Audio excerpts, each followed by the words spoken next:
We did not find any major surprises here. We didn't find any hidden lock boxes in the wall spaces or anything. Nothing left over from Shel Schweikert's administration and all the previous tenants of this building.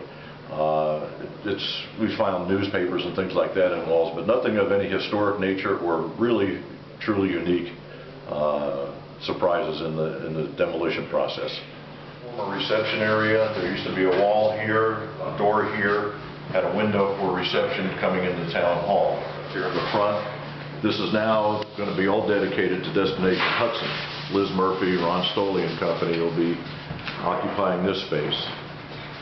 At the end down there, the framed-in area is going to be all glass front and back cabinets, which will have their memorabilia items. This is a partial pile of the wood trim, baseboards, window trim, door trim that we salvaged from the existing space that we will be reusing as the window and door trim in the renovated space. Women's restrooms, 2 commodes and a sink, and the quarry tile floor just like in the men's room. Have a little kitchenette, some cabinets above and then way above for storage purposes. To be the men's restroom on this side, there was a kitchenette up front, and then the women's restroom on the right side. This also, in years gone by, used to be part of the police department jail cell. Therefore, the brick in between the studs as security to keep the inmates, if you will, secure, so they couldn't go through drywall and escape. Multi-purpose room, which will be shared again by fire and Destination Hudson groups meeting in here. There are youth groups that the fire department brings in for various meetings and show and tell, basically. And this room, I think, will get used probably more than any of them, especially with the fire department and the museum directly adjacent to this space. Big picture window that goes into the multi-purpose room from the museum, so people in the multi-purpose room can look out over the fire museum and vice versa. Also, above the steel lintel, you can see the location of an original window that was in this space when the fire museum didn't exist.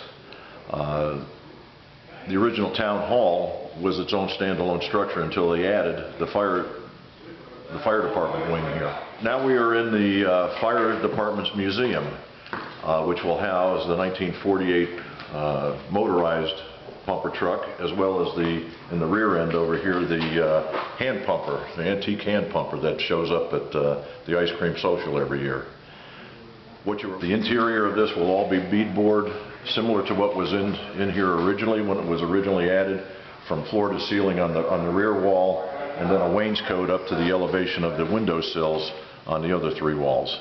These are 3 benches in the museum that will be encased in white oak and stained, and in between the 3 benches will be display cases with memorabilia from the fire department's history. The existing faux doors that were put in here when they moved the fire department out of here years ago.